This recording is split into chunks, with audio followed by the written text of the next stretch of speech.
The Adventures of Whiskers in the Big City. Chapter 1. The Rooftop Dream. Whiskers was no ordinary cat. She had soft grey fur with faint stripes, bright amber eyes, and a tail that flicked like a question mark whenever she was curious, which was almost always. Most of the other cats on Maple Street were content with naps on windowsills, scraps from the butcher, or curling up in laundry baskets. But not Whiskers. She wanted more. Each morning she climbed the tallest roof on her block, squeezing up a rickety drainpipe until she reached her perch above the world. From there, she could see beyond her little neighborhood, the endless roofs of the city, smoky chimneys, glittering glass towers that shimmered when the sun rose, and the faint silver ribbon of a river cutting through it all. She would sit for hours, tail flicking, watching the humans hurrying to work, the pigeons swooping between buildings, and the distant sound of streetcars clanging on their tracks. The city called to her like a song she couldn't ignore. On this particular morning, as the sky blushed pink and gold, Whiskers stretched her paws toward the rising sun. She licked her chest fur thoughtfully. Today, she decided, I will see it for myself. Today, I will explore the city. With one last glance at her cozy street, she leapt down from the rooftop, landing silently on the pavement below. Her adventure had begun. Chapter 2. Into the Market. The first stop on Whiskers' journey was the marketplace. She followed the smell of roasting chestnuts and fresh bread until the street opened up into a bustling square. Stalls overflowed with goods, towers of apples and oranges, baskets of fragrant herbs, pyramids of cheese wheels, and rows of glistening fish on beds of ice. The air was thick with chatter, haggling, and the clatter of hooves as carts rattled past. Whiskers darted between legs, careful not to be stepped on. She sniffed a stall piled high with sausages, earning a scolding wag of the finger from the butcher. With a cheeky flick of her tail, she darted away, only to bump into a mountain of apples. Thud! Thud! Thud! Apples rolled everywhere, bouncing across the cobblestones.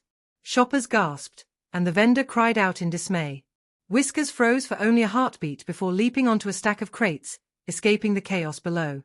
From her perch, she looked down at the mess she'd made, humans scrambling after runaway apples, muttering under their breath.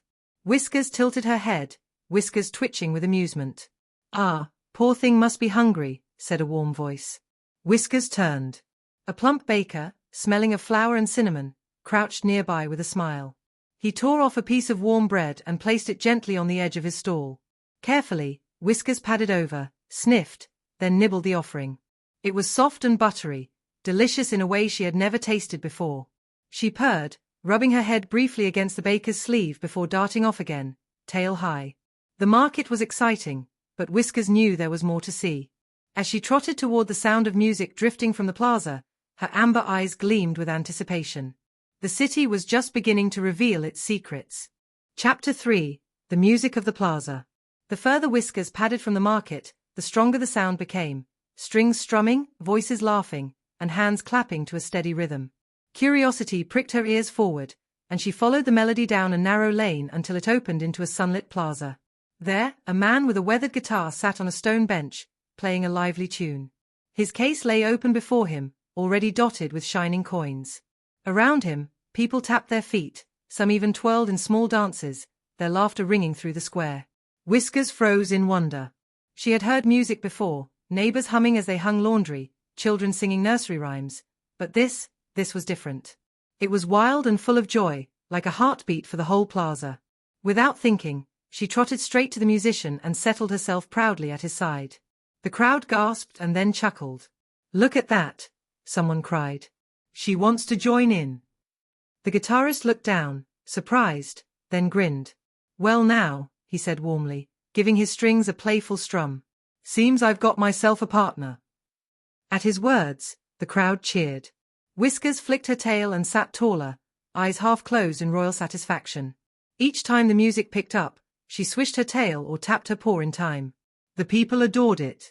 Coins clinked merrily into the case, more than before. When the song ended, the crowd applauded loudly. Whiskers gave a dainty stretch, arching her back, then sat down again as if demanding an encore. The guitarist laughed. All right, little one. Just one more for you. And so the music flowed again, brighter and richer, carrying Whiskers along in its rhythm. For the first time, she felt as though the city itself was welcoming her. When the final chord rang out, Whiskers rubbed against the musician's leg in thanks. He reached down, scratching gently behind her ears. "Safe travels, friend," he murmured. Tail high, Whiskers padded away from the plaza, the echoes of music following her into the next street. If you enjoyed this story, don't forget to subscribe to my channel so you won't miss more eerie and fascinating tales. Chapter 4: The Hidden Library. The city quieted as Whiskers left the plaza. The lively chatter faded, replaced by the hush of wide stone steps leading up to a tall, solemn building. Its great wooden doors stood open, and from within came the faintest scent of dust, paper, and ink. Whiskers twitched. She had never smelled anything like it. Carefully, she slipped inside. The library was vast. Towering shelves stretched higher than any tree, lined with thousands of books. Sunlight streamed through tall windows, scattering golden patches across the polished floor. Whiskers padded softly between the shelves, her paw steps barely a whisper. She leapt onto a low table, then onto the back of a chair, then finally up to a wide windowsill where she could see the whole hall. People moved quietly, flipping pages or carrying stacks of books, their voices hushed as if in a sacred space. Whiskers purred at the peace of it. The market had been loud, the plaza lively, but here was calm. As she explored, she found a cozy nook near the back, a small alcove where sunlight pooled onto a velvet armchair. The perfect nap spot. She circled once, twice, then curled up and let out a deep sigh of contentment. But before her eyes closed, a soft voice whispered, "Well, what have we here?" Whiskers blinked up. An elderly librarian stood before her, spectacles perched on her nose, a gentle smile on her face. Instead of shooing Whiskers away, she reached into her cardigan pocket and pulled out a tiny biscuit. "You must be tired after all that prowling," she said, offering the treat. Whiskers sniffed, then delicately accepted it, crunching happily. The librarian chuckled softly. "Stay as long as you like, little traveler. Every adventurer needs a quiet place to rest." And so, with the sun warming her fur and the scent of old books wrapping around her, Whiskers drifted into the most peaceful nap she'd ever had. But when she awoke, the city was calling again. Stretching long and lazily, she leapt down, gave the librarian a grateful glance, and slipped back into the bustling streets. Ahead of her loomed stairways and ladders leading to the rooftops, and Whiskers knew she had to climb. Chapter 5: The Rooftop Kingdom. The library had been peaceful, but Whiskers' paws itched for higher ground. She spotted a black iron fire escape clinging to the side of a tall brick building. With a graceful leap, she caught the first rung, climbed swiftly, and soon found herself above the streets. The city unfolded beneath her like a living map. Tiny carriages and carts rattled below, their wheels clicking against cobblestones. People hurried along sidewalks like ants in a nest. But from up here, it all seemed smaller, quieter. Whiskers bounded from one rooftop to another. Her paws landed soft as feathers, her body light and agile. She balanced along narrow ledges as easily as if they were garden fences. The wind lifted her whiskers and ruffled her fur as if encouraging her climb higher and higher. She startled a flock of pigeons, sending them flapping into the sky with a chorus of startled coos. Whiskers gave chase, springing across tiles and chimneys, her amber eyes locked on their wings. Of course, she could never catch them, but the thrill of the chase was enough. Finally, she reached the top of a wide, flat rooftop and sat down, panting happily. Around her, the city glittered. The afternoon sun struck windows that gleamed like mirrors, and distant towers stretched into the clouds. Whiskers sat tall, tail curled neatly around her paws. From here, she felt like a queen surveying her kingdom. Every street, every alley, every chimney and rooftop belonged to her now. And yet, just beyond the next rooftop, something unexpected caught her eye. A splash of green, tucked away in the sea of brick and stone. Curious, Whiskers crept closer. Chapter 6: A Garden in the Sky. Leaping from one rooftop to another, Whiskers followed the hint of green until she found it, a hidden garden blooming in the middle of the city's rooftops. It was magical. Ivy spilled over stone walls, flowers bloomed in neat rows of color, and a small fountain trickled gently into a pool where golden koi fish swam lazily in circles. A wooden bench sat under an arch of climbing roses, and beside it knelt an old man in a straw hat, tending to the plants with careful hands. Whiskers' nose twitched at the mingling scents of lavender, mint, and roses. She padded softly into the garden, her paw steps muffled by mossy stones. The old man looked up, smiling when he saw her. "Well now," he said kindly, his voice deep and slow, "you found my secret garden, little visitor." Whiskers tilted her head, watching him curiously. He reached into his pocket and pulled out a bit of dried fish. "Hungry?" he asked, holding it out. With cautious grace, Whiskers approached and accepted the offering. The fish was salty and delicious, and she purred loudly as she licked her whiskers clean. The old gardener chuckled. "You're welcome to stay a while.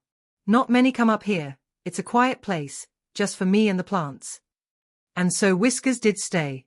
She prowled between rows of flowers, batted gently at a butterfly, and curled herself by the koi pond to watch the golden fish glide beneath the surface. For a few hours, time seemed to slow. But as the sky deepened to orange and purple, Whiskers stretched her legs. The city was changing. Lanterns flickered to life below, and shadows stretched long across the rooftops. Her adventure wasn't over. The gardener stroked her head as she passed him on her way out. "Safe travels, little one," he said. Whiskers leapt to the next rooftop, the cool night air brushing her fur. Somewhere below, an alley whispered her name. And so she descended into the shadows of the city. Chapter 7. The Midnight Alley. As twilight melted into night, the city changed. Street lamps glowed with golden halos, shadows pooled in every corner, and the clamor of the day gave way to laughter, footsteps, and the occasional shout echoing from taverns. Whiskers slipped down a fire escape into a narrow alley. Here, the air was cooler, tinged with the smells of fish bones, garbage, and something smoky. Her paws made no sound as she padded forward, tail low, ears alert. From the darkness came a hiss. "Look what wandered in, boys," a gravelly voice drawled. Out of the shadows slunk 3 cats, their eyes glowing green in the lamplight. They were lean and ragged, city cats hardened by hunger and fights. Their leader, a scarred black tom with one torn ear, circled her slowly. "A little house cat," he sneered. "Lost your way, princess." Whiskers lifted her chin. She wasn't about to cower. "I'm not just a house cat anymore," she thought. "I've climbed rooftops, I've tasted freedom, I've ruled the city skies." The tom narrowed his eyes. "This is our alley. Outsiders pay a price." The others closed in, their tails lashing. Whiskers' heart raced, but she stood her ground. Then, with lightning speed, she sprang onto a trash bin, sending its lid clattering loudly. Startled, the gang jumped back. From her perch, Whiskers leapt again, straight over their heads, twisting midair with grace. She landed behind them, tail high, eyes blazing with daring. The other cats froze, impressed despite themselves. The black tom gave a slow chuckle. "Heh. Not bad, princess. Got more guts than I thought." Instead of attacking, he flicked his tail, signaling the others to back down. "You're welcome here. For tonight." Whiskers accepted the truce with a calm flick of her ears. Later, she even shared a pile of leftover fish bones with them beneath the stars. The alley cats spoke of secret tunnels, of daring hunts, of the dangers of dogs and traps. Whiskers listened, her world growing larger with every tale. When the moon reached its peak, she rose to leave. The tom dipped his head slightly. "Careful, traveler. The city's big, but maybe you're big enough for it." Whiskers slipped silently back into the night, her paws light, her spirit burning brighter than before. Chapter 8. The Train Station.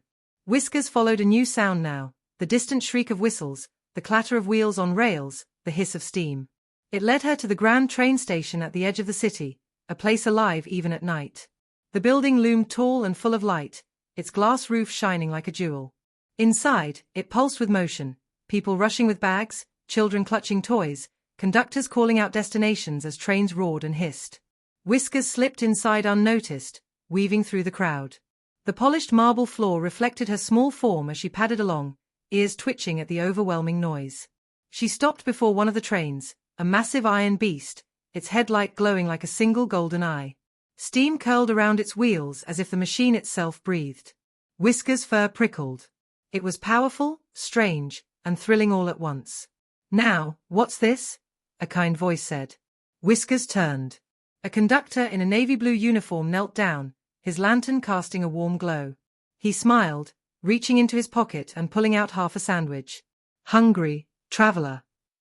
Whiskers accepted, nibbling gratefully. The conductor chuckled. "You've got the look of a wanderer. Want to come along? We're heading to the mountains tonight." He gestured toward the waiting train. "New places, new smells. You'd like it, I think." Whiskers looked at the open carriage door. She imagined endless hills, forests, and places beyond the city she had never dreamed of. For a moment, her tail twitched with temptation. But then she turned, gazing back toward the street she'd walked, the rooftop she'd ruled, the hidden garden, the alley cats. This city was hers. She wasn't finished with it yet. With a soft purr, she rubbed against the conductor's leg, then padded away. "Suit yourself, little queen," he said with a smile, tipping his cap. "Safe travels." Whiskers slipped back into the night, the sound of the departing train echoing behind her like a song of places yet to come. Chapter 9: Lanterns by the River. Whiskers followed the flow of people and laughter until she reached the river. The wide water gleamed silver in the moonlight, and along its banks a festival was in full swing. Children darted between food stalls, their hands sticky with sweets. Musicians played lively tunes, and vendors called out their wares. But what caught Whiskers' eyes were the lanterns, hundreds of them, glowing softly, waiting to be set afloat.